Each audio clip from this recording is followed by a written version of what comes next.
오늘 우리에게 주시는 하나님의 말씀은 창세기 37장 5절부터 11절까지의 말씀입니다. 창세기 37장 5절부터 11절까지의 말씀입니다.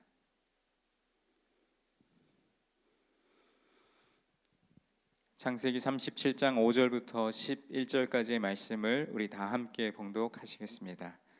요셉이 꿈을 꾸고 자기 형들에게 말하매 그들이 그를 더욱 미워하였더라.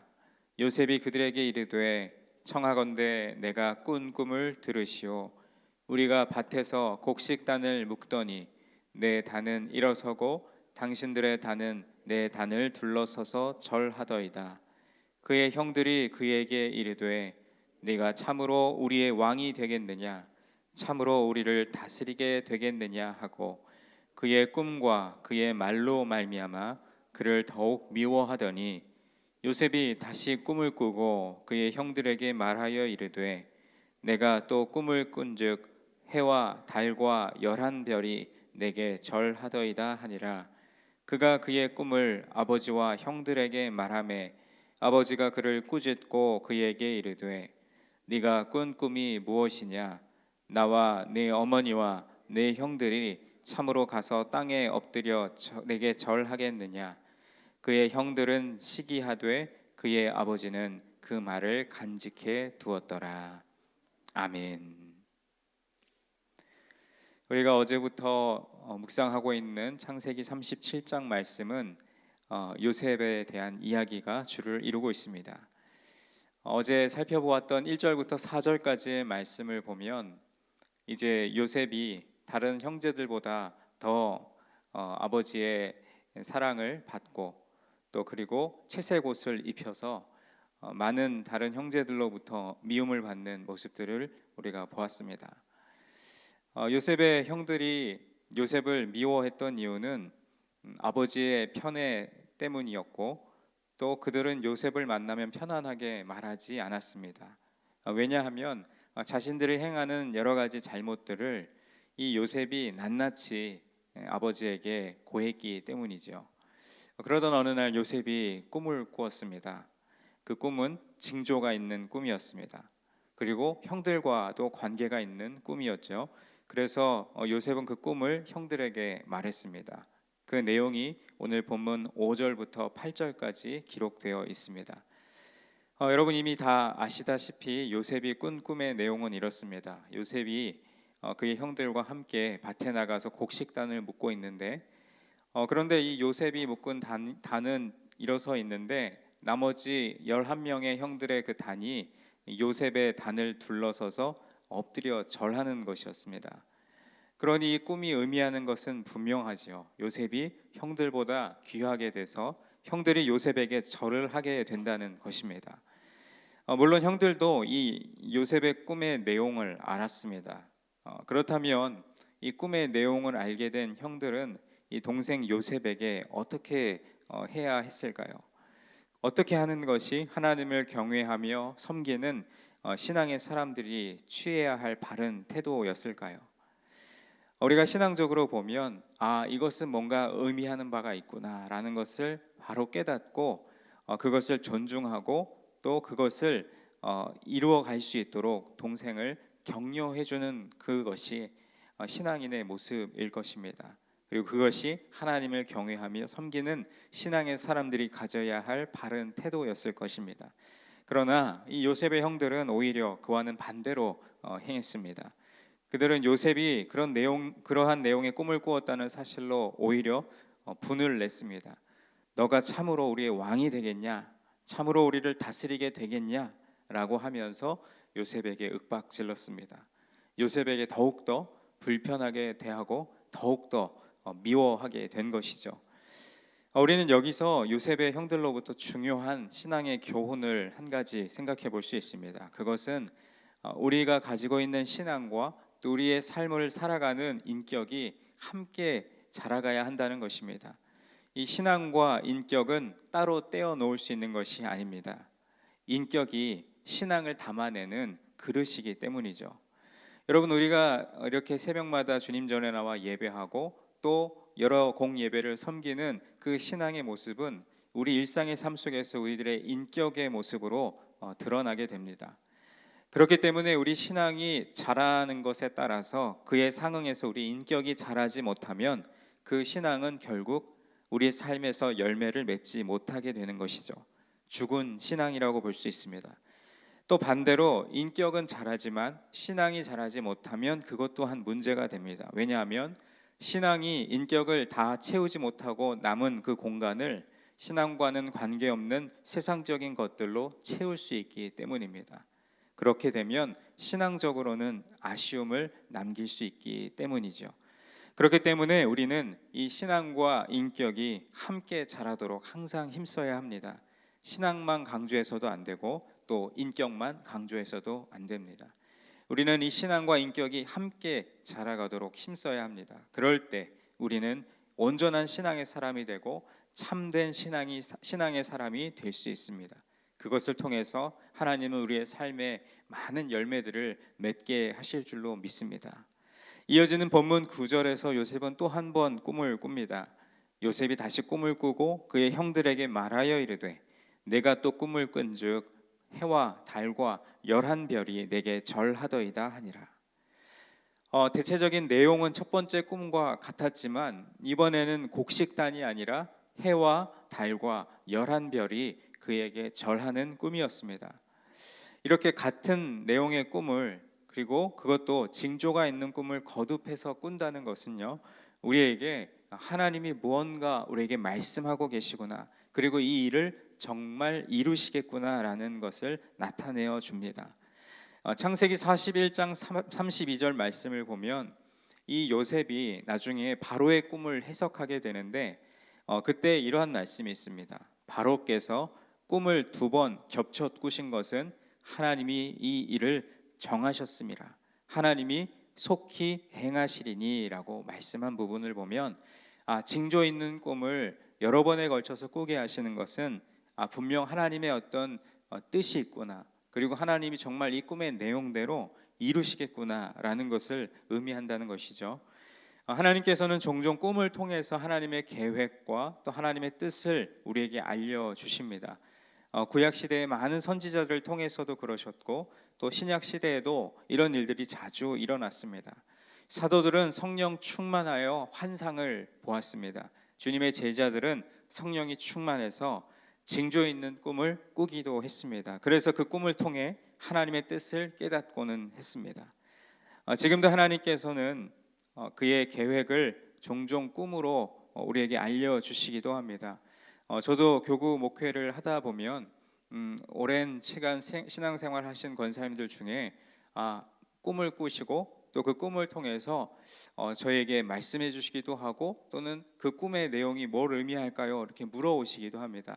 그런데 중요한 것은 우리가 어떤 일에 대한 징조가 있는 꿈을 꾸었을 때 우리의 태도가 중요합니다.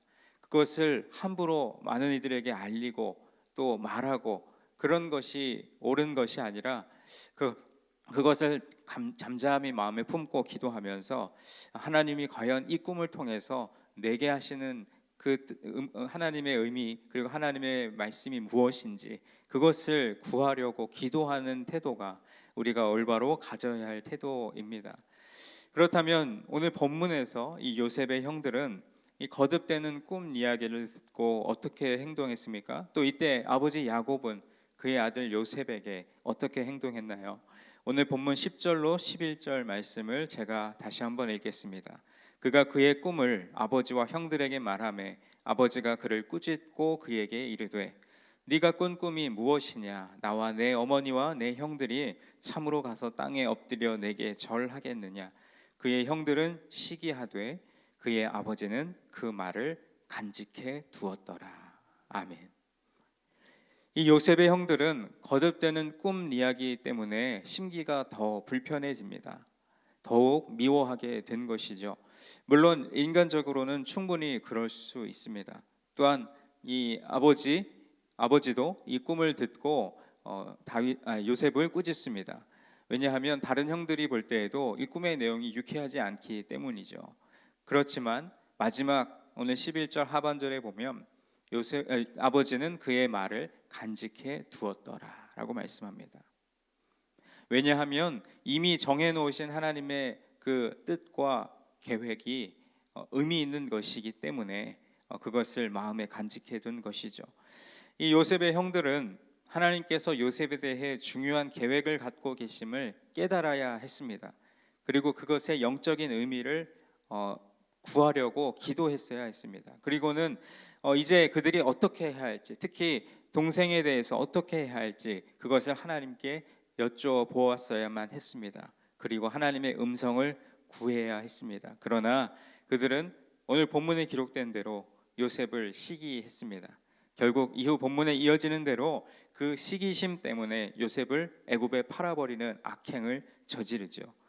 물론 그 일을 통해서 하나님께서는 또 그의 계획을 이루시지만 이 요셉의 형들은 하나님께서 그 계획을 이루심에 있어서 선한 도구가 아니라 나쁜 도구로 사용되었습니다. 그들은 평생토록 동생을 팔았다는 그 죄책감에 시달리며 살아야 했습니다. 오늘 새벽 예배에 나오신 사랑하는 성도 여러분, 우리는 이러한 징조 있는 꿈에 대해서 신중하게 행동해야 합니다. 그때 우리는 하나님께 나아가 기도해야 합니다. 이 꿈이 우리에게 주는 영적인 의미가 무엇인지를 깨닫기 위해서 기도해야 합니다. 그리고 이 꿈이 이루어지기를 위해 우리가 어떻게 해야 할지를 기도해야 한다는 것이죠. 그리고 하나님께서 우리 기도에 응답해 주시면 그 응답에 겸손히 순종해야 합니다. 그렇게 해서 우리를 통해 그 꿈이 이루어지도록 해야 하는 것이죠. 더욱이 그 꿈이 이루어지는 과정에서 우리가 요셉의 형제들처럼 나쁜 도구로 쓰이는 것이 아니라 선한 도구로 사용되도록 기도해야 할 줄로 믿습니다. 그것이 바로 이 징조 있는 꿈에 대해 우리가 취해야 할 바른 행동입니다. 이제 마지막 11절 하반절에서 이 요셉의 아버지 야곱은 이 아들 요셉의 꿈 이야기를 마음에 간직해 둡니다. 왜냐하면 징조 있는 꿈이기 때문에 기대감을 가지고 그 꿈을 마음에 간직해 둔 것입니다. 그리고 요셉을 위해 기도할 때마다 요셉의 꿈이 이루어지기를 기도했을 것입니다. 그래서 그는 결국 나중 후일에 그 꿈이 실제로 이루어지는 것을 직접 보았습니다. 사랑하시는 여러분, 오늘 우리는 같은 내용의 꿈을 거듭해서 꾸는 요셉에 대해서 말씀을 살피면서 중요한 영적인 교훈을 함께 생각해 보았습니다. 그것은 바로 우리가 징조 있는 꿈에 대해서 더 신중하게 생각해야 한다는 것입니다. 또한 우리의 신앙과 인격이 함께 자라가야 한다는 것입니다. 하나님께서는 종종 징조 있는 꿈으로 하나님의 계획, 곧 하나님의 뜻을 우리에게 말씀하십니다. 그러기에 우리는 그러한 꿈을 꾸었을 때 신중하게 행동해야 합니다. 그것을 가볍게 여기지 말고 마음 깊이 간직해야 합니다. 그리고 기도의 자리에 나아갈 때마다 우리는 그 꿈의 의미를 깨닫기 위해 기도하셔야 합니다. 그러면서 그 꿈이 이루어지는 과정에서 우리가 선한 도구로 사용되도록 함께 기도해야 할 줄로 믿습니다. 그리고 하나님이 그 기도에 응답 주시면 곧 우리가 무엇을 어떻게 해야 할지를 알려주시면 우리는 그것에 겸허히 순종해야 합니다. 그 꿈이 이루어지기를 기대하며 우리의 행할 바를 힘써 행해야 할 줄로 믿습니다. 그래서 우리를 통해 하나님의 꿈이 이루어지는 것을 우리 삶 속에 체험하는 저와 여러분이 되기를 간절히 소원합니다. 하나님을 더욱 깊이 알아가면서 우리의 믿음을 굳게 하고 흔들림 없이 우리의 구원 그리고 우리를 향하신 하나님의 계획이 이루어지기를 소원하며 함께 기도하는 우리 모두가 되기를 주님의 이름으로 간절히 축원드립니다. 기도하겠습니다. 하나님 아버지, 오늘 우리에게 주신 창세기 37장 5절로 11절의 말씀을 우리 마음에 품으며 요셉의 꿈에 대한 이야기 그리고 그 꿈의 내용을 이야기했을 때 취했던 형들의 태도 그리고 아버지 야곱의 태도를 우리가 바라봅니다. 하나님, 지금도 여전히 주님은 말씀을 통하여 우리에게 하나님의 비밀, 하나님의 뜻을 말씀하고 계신 줄로 압니다. 그런데 우리가 그것을 가볍게 여기고 또는 그것을 기억하지 못한 채 살아갈 때가 얼마나 많이 있습니까? 하나님께서 꿈을 통하여 또는 말씀을 통하여 또 어떤 경로를 통해서 우리에게 하나님의 뜻을 말씀하실 때 그것에 귀를 기울이며 그것을 마음에 간직하여 하나님께서 내게 원하시는 하나님의 뜻이 무엇인지를 바라볼 수 있는 믿음의 눈을 열어 주시옵소서. 오늘도 이 새벽 예배에 나와 하나님의 말씀을 붙들고 기도할 때에 내 생각과 내 계획과 또 나의 방법대로 구하는 것이 아니라 하나님, 저를 불쌍히 여겨 주옵소서. 주님, 저의 삶에 어떠한 일을 이루기를 원하십니까? 저의 자녀에게 또는 저의 일터에 또는 제가 꿈꾸는 모든 계획 가운데 하나님의 뜻이 온전하게 이루어지게 하옵소서. 그렇게 함께 기도하는 이 시간 되게 하여 주옵소서. 그럴 때 우리에게 말씀하시는 주님의 음성에 귀를 기울이며 그 뜻이 이루어지도록 기도하기 힘쓰는 우리 모두가 되게 하여 주옵소서. 주님께 감사드리며 예수님의 이름으로 기도드립니다. 아멘. 오늘은 사역에 대한 공동 기도문을 함께 교독하며 기도하시겠습니다. 성경대로 우리 사역의 지평이 온 누리를 품게 하옵소서. 위원회 사역, 교구 사역, 말씀삼 성경대학 사역을 축복하셔서 말씀과 성령의 충만으로 인격과 일상이 거룩해지게 하소서.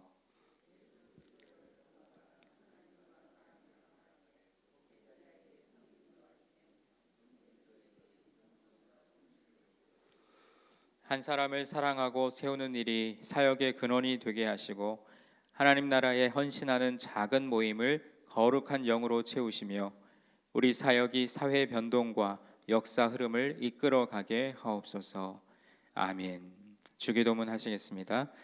하늘에 계신 우리 아버지, 아버지의 이름을 거룩하게 하시며 아버지의 나라가 오게 하시며 아버지의 뜻이 하늘에서와 같이 땅에서도 이루어지게 하소서. 오늘 우리에게 일용할 양식을 주시고 우리가 우리에게 잘못한 사람을 용서하여 준 것 같이 우리 죄를 용서하여 주시고 우리를 시험에 빠지지 않게 하시고 악에서 구하소서. 나라와 권능과 영광이 영원히 아버지의 것입니다.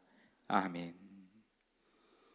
이 시간 함께 드릴 기도의 제목입니다. 지금 들은 말씀이 내 삶으로 이어지게 하옵소서.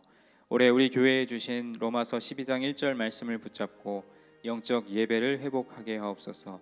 전도 대상자를 품고 기도할 때 영혼 구원의 열매가 있게 하옵소서. 또 여전도 연합회 원례회를 통해 중보 기도와 전도 사역의 능력을 더하소서. 2019년 2학기 말씀 3 성경대학 및 전도 폭발훈련 16기 과정을 통해 말씀 묵상의 기쁨과 전도의 열정을 회복하게 하옵소서. 담임 목사님의 미주 성결신학대학교 영성수련회 및 뉴욕 집회 가운데 큰 은혜가 임하게 하옵소서. 한가을 말씀 사경회를 기도로 준비하여 은혜 위에 은혜가 임하게 하옵소서. 미국 시애틀 리너드 지역 로우스 라이프 교회와 북미 미션센터 사역을 축복하옵소서. 한반도를 둘러싼 국제 정세 가운데 함께하시고 완전한 비핵화와 평화 정착이 이루어지게 하옵소서. 이 여러 가지 기도의 제목과 여러분 가지고 나오신 삶의 기도 제목들 자유롭게 아뢰시고 오늘 삶의 자리로 나아가시겠습니다. 함께 기도하겠습니다. 하나님 아버지, 감사합니다. 세차게 비가 내리는 이 아침에도 우리의 걸음을 주의 전으로 인도하여 주시고 하나님의 말씀을 듣고 그 말씀 우리 마음에 품고 간직하며 기도하게 하심을 감사드립니다. 하나님, 요셉에게 꿈꾸게 하셨던 것처럼 우리 또한 꿈꾸게 하여 주옵소서. 하나님의 일을, 하나님의 뜻을 바라볼 수 있는